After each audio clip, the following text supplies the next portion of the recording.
رسول الله مبارک فرمایي ګوره د روژې برکت ته چې په دې میاشت کې د نفل عبادت وکړه دومره ثواب به خدای پاک درکړي لکه په نورو میاشتو کې چې فرض عبادت کم ثواب لري.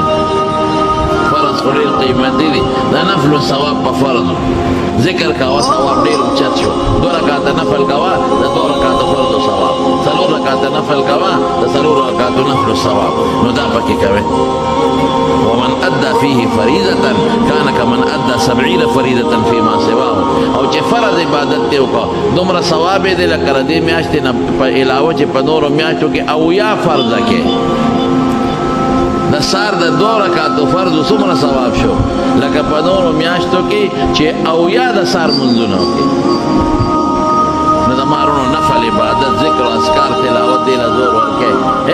نن سبا خلک ټول په لډو نښتي دي، وخت لنډه و ځمکه وخت ټیم لنډه و نو لګیا دي ځای په ځای خلکو لډوګانې اخیستې دي او په هغې خپل ټیم لنډوي او یا موبایل کې پیکیجونه ځان ته اچولي او په هغې خپل وخت تېروي. د خدای دپاره قیمتي میاشت ده د مارونو په فضولیاتو یې تېره نه کړئ. ګورئ په الله ځان وبخئ، دومره عبادت وکړئ چې تاسو الله وبخي.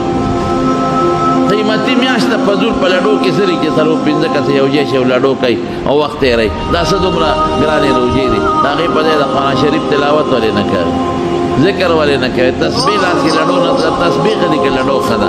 په دې خولې باندې د خدای نوم ښه نه دی چې الله نوم یادوي. مهرباني وکړئ، مهرباني. دا د مارونه یې چې څوک هم زما اواز اوري ځکه خلک خو کم دی، مونږ قصدن ویلي دي چې خیر دی په دې روزو کې خلک کم نو مهرباني وکړئ چې کوم ځای د ما د اواز څوک اوري هغې دا مهرباني وکړئ تسبیح لاس کې والی، قرآن لاس کې راوالی. چا له قرآن ورځي په ناظره تلاوت ته کوي او چا له نه ورځي تسبیح ذکر و اذکار درود شریف دا وایي. لډوګانو باندې دا وخت مه تېروئ، فضول وخت به ضایع شي او د الله خلا وخت بیا په ګوتو نه راځي. بیا فرمایي وهو شهر الصبر، دا د صبر میاشت ده. صبر څه معنی؟ ډېرې معنی دي، علماو د صبر ګڼې معنی کړي. دلته به یې څه معنی وکړمه؟ د خوراک نه به ځان صبر کې صابره به کې صبر بندوالي ټینګوالي ته وایي. الله به ټینګ کې د خوراک نه، د څښاک نه، د خواهشاتو نه، د کنځلو نه، د غیبت نه، د دې ټولو نه به ځان صابره کې، د ګناه نه. تر دې حده پورې یو حدیث کې راځي نبی علیه السلام فرمایي که څوک درته کنځل وکړي یا درته سپکه وایي وایي زما روژه ده، جواب مه ورکوه. او الکذب والغیبة یفطران الصوم حدیث کې راځي وایي چې څوک غیبت کوي او دروغ وایي روژه ماتوي. وایي داسې نه ماتوي چې قضا در باندې راځي، خو د روژې برکت ورسره جوړه شو. شهر الصبر والصبر ثوابه الجنه. ماشاء الله رسول الله مبارک فرمایي چې د خوراک نه څښاک نه او د خواهشاتو نه دې صبر وکړه، ځان دې ټینګ کړه او د ګناه نه دې ځان ټینګ کړه او ګناه دې ونه کړه او غیبت دروغ دې ونه وي او د چا د بدو جواب دې ورنه کړه. وایي جنت دې ځای دی. څونه په اسانه دي. نو ګوره که ته وایې بار ګرځ د خامخا غیبت درو نو کور کښېنه په ارام کړه. هسې هم دا کورونا در باندې املا ونه کړي. ګورئ که ټکې درکړه ګورې شی به کور ته درننوځي بیا به ورسره څه کوې؟ هغه ځان له غم دی که نه. نو به ښه په اطمینان په خپل کور کې کښېنئ چې څوک کار و روزګار والا نه وي هغه خلک یادومه او بس تلاوت د قرآن شریف کوئ، بس ښه په صبر کې به ورځ تېره شي، مفتو کې به جنت وګټئ. و شهر المواسات د خیر ښېګړې میاشت ده. خیر ښېګړه خو پېژنئ که نه پېژنئ؟ تېره جمعه خو مې له صدقې درته ویلي وو که نه، غریبانانو سره پکې خیر ښېګړه وکړې. ته روژه ماتئ پکوړې او کباب ورسئ ځان ته مخې ته یې ښودي نو ګاونډي له هم لږ ورکړه که صدقه پکې وکړې، خیر ښېګړه وکړې، پېشمني په ګاونډ کې غریبانانو خپلوانو کې وکړې.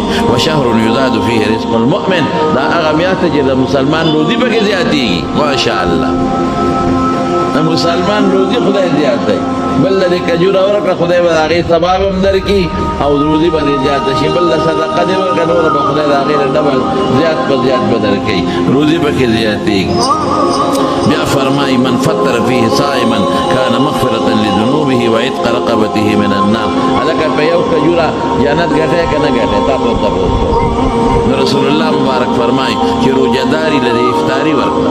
افطاري کجوره هم ده. افطاري دا ده چې یو پلیټ روژې دې ورولېږي.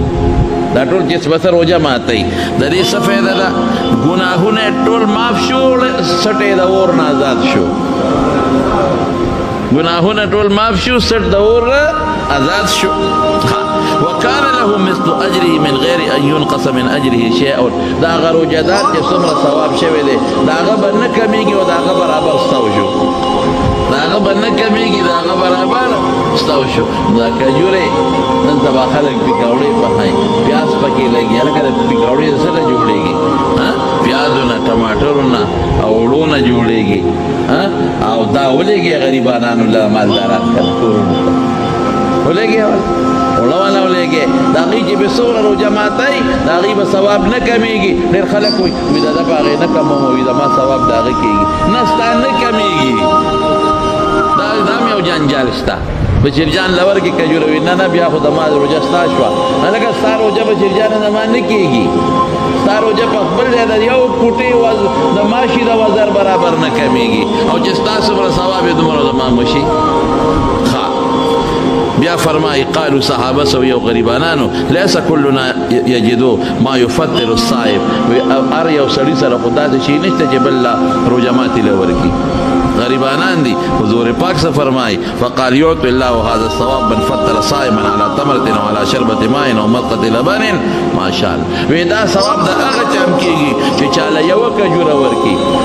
کجوره هم نی د اوبو یو ګوټ ورکړي، یو ګوټ پی ورکړي، یو ګوټ پی دې چاله ورکړي، یو ګوټ اوبه دې ورکړي. مړه دا خوار چا کولی شته؟ ګوټ اوبه خوار چا کوي؟ او د پیغمبر مبارک مقصد دا چې تا له ګوټ درکړم ته دا ګوټ ماله راکړې. زما د ثواب برابر ثواب به ستا وشي، ستا د ثواب برابر به زما وشي. کجورې خوار کار چا یو کجوره څوک ورکړي، یو ګوټ پی یو ګوټ اوبه م ورکړي، بس دا ثواب به خدای پاک هغې له م ورکړي. وهو شهر اوله رحمة. لومبی لس ورځې رحمت دی، خدای رحمت ورېږي. اوس الحمدلله واوسطه مغفرة. او دا میان دی د خدای بخنه ده. دې کې رحمتونه ورېږي ورېږي ورېږي. په دې میانځ کې خدای پاک بخنې شروع کړي. فلان کې مې وبخه، فلان کې مې وبخه، فلان کې مې وبخه.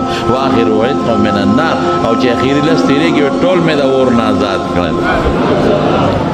من خفف عن مماليكه فيه غفر الله له وعتقه من النار. کله چا غلام عمرې وي هغه زمانه کې غلام عمرې دی. دې زمانه کې څه دی؟ همسایه دی، مزدوري دیاړي مار دی، ګلکار دی، مزدور دی، ګوډمار دی، چاري مار دی. هغه باندې کار آسان کا، ظلم مه کوه چې شابه دا کار خامخا خلاص دی، شابه دا دو بوجې بل سیمټو خامخا اوچته نه. آسان کا پې کار، د ګنټه پې کار کم کا. وی خیر دی خپل طبیعت کم کار کوي، پروا نشته. نو چې چا په مزدور کار دیاړي مار غریب سړی په روژه کې مزدوري ډېره ګرانه ده، خو بچي ورته پراته دي غریب ته. روژه کې سیمټو بوجې اوچتول ډېر ګران کار دی، خو خوار مجبوره دی. روژه کې ګلکار سر ټاټ کې اوچتول او ګلکار په قوازه ودرېدل ډېر ګران کار دی، اسان کار نه دی. بوټ لتل ډېر ګران دی، مجبوره دی خوار.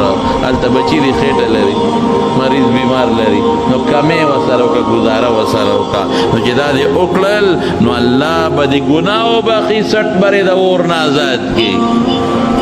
واستكثروا فيه من 4 خصال. رسول الله مبارک فرمایي 2 کار 4 کار پکې وکړي. سو 4 خصلتين تردون یا تردون بهما ربکم. دواړه ویل شي تردون تردون. تاسو په دې کې خپل رب په خوشاله کې رب. او 2 خصلتونه دي لا غنى لكم عنهما، چې دا غي نه غلطات خلاصين استقامه به کوي. سو سرور شو. اما الخصلتان اللتان تردون بهما ربكم یا تردون بهما ربكم. اغه 2 سيزونه چې الله پر راضي کوي هغه سدي فشهادة ان لا اله الا الله وتستغفرونه. يودا لا اله الا الله وای اشهد ان لا اله الا الله دا وای او بل استغفار وای. ما په مخکې جمله استغفار خبره کړې ده کنه، په دې الله ډېر خوشاله. نو روژه کې بس کوو استغفار به وایو او ذکر به کوو، ذکر او بل څه شي استغفار، په دې الله خوشالېږي. واما اللتان لا غنى لكم عنهما. هر چې هغه 2 صفتونه چې د هغې نه خلاصي نشته خامخا به کې. فستسألون الله الجنه وتعوذون یا تتعوذون به من النار. د خدای نه جنت غواړئ، د اور نه معافي او بچوالی غواړئ. دې نه خلاصي زمونږ شته نه. نو چې کله روژه کې دعا کوې خدایا سټ مې د اور نه آزاد کې، خدایا جنت راله راکې. ومن هو فی صائما وهو بیا وایي که روژهدار دې موړ که، چا روژهدار موړ که ډوډۍ ورکړه، روژهدار یې موړ که ډوډۍ ورکړه. نبی علیہ السلام فرمایي سقاه الله من حوض شربة لا يظمأ حتى يدخل الجنه. وی دله به خدای زما د حوض کوثر نه اوبه ورکوي. دا د حضور پاک هغه حدیثو چې نبی کریم صلی الله علیه وسلم به د روجینا مخکې خپلو صحابه کرامو ته بیانو نو ما هغه حدیث درته بیان کړ همغه حدیث او په معنا مې پوه کړې نو خلاصې څه شوه د نفل و ثواب د فرضو فرض یو پاویا پېښې په خبره بل صبر به کوې په دې کې خیر ښېګړه به پکې کوې روژه او روژهدار له به افطاري ورکوې او موړ کې روژهدار غریبانان ښه خیراتو کې په دې ورځو کې په ګاونډ کې او په رشته کې او کار په مزدور کار کم کا په زور یې مزغله وه ګزاره ورسره وکړه نو انشاءالله خدای پاک به اجر درکړي او د شپې به که خیري تراویح کوې نفلونه کوې تلاوت کوې استغفار ذکر و اذکار کوې او چې سوال کوې بیا خدای جنت راکړي د اور نه مو غاړه ازاده کړي دعا وکړئ یا الله د رمضان دا مبارکه میاشت به مونږ په خیر او په عافیت تېره کړي الله مونږ له پکې د رجوع توفیق راکړي الله مونږ له پکې د عبادت توفیق راکړي الہ العالمین مونږ له تلاوت او د ذکرونو توفیق راکړي خدای د ګناه نه هم پکې وساتي رسول الله مبارک دا کم تقریر کې مبارک څه فرمایلی دي په دې زموږ عمل نصیب کې الله په دې عمل نصیب کې او د ګناه نه هم پکې عبادت نصیب کې او چې کم کسان په دې کورونا وایرس کې مبتلا دي بیماران دي الله روغ صحتونه ورکړي زما یو دوه دوستان دي یو په مردان کې دي یو په پېښور کې دي هغوی دواړه په هسپتال کې غریبانان داخل وو یو غوزجن شوی دی او یو سم هسپتال کې دی دوی کې چې الله روغ صحتونه او شفا ورکړي نور چې څوک بیماران دي الله یې روغ صحت ورکړي او دا مرض دی خدای ختم کړي چې کوم مړه دي خدای د شهادت نصیب کړي او زمونږ د شیر لالا کور وفات شوی په مرضو کې زمونږ د شیر لالا دی خور وفات شوی په مرضو کې هغوی ته دعا وکړه چې الله تعالی مغفرت نصیب کړي الله یې د آخرت خوشحالۍ نصیب کړي خدای پاک یې وارثانو له صبر ورکړي څومره مردګان چې وفات دي الله دې ټول وبخي زمونږ نه د الله راضي شي الله مونږ له د نیک عمل توفیق راکړي خدای د ګناه نه مړه تور کړي د ګناهونو نه مړه تور کړي د ګناهونو نه مړه تور کړي او د نیکو اعمالو توفیق راکړي برحمتک د رمضان میاشت ډېره د برکت میاشت ده دې ته شهر نزول القرآن وایي هغه میاشت چې په دې میاشت کې الله قرآن شریف نازل کړی قرآن شریف 3 ځله نازل شوی دی یو ځل الله د مبارک ذات نه لوح محفوظ ته لوح محفوظ په 9 اسمان کې یو کوټه ده یو محافظ خانه ده لکه دلته کې چې زمونږ په 400 کې تحصیل په ضلع کې بیا په پېښور په صوبه کې یو محافظ خانه یو د دې ټول خلکو د دې ځمکو دا ټول ریکارډ هغې کې پروت دا یو محافظ خانه ده په 9 اسمان کې په هغې لوح محفوظ کې قرآن شریف لیکلی پروت دی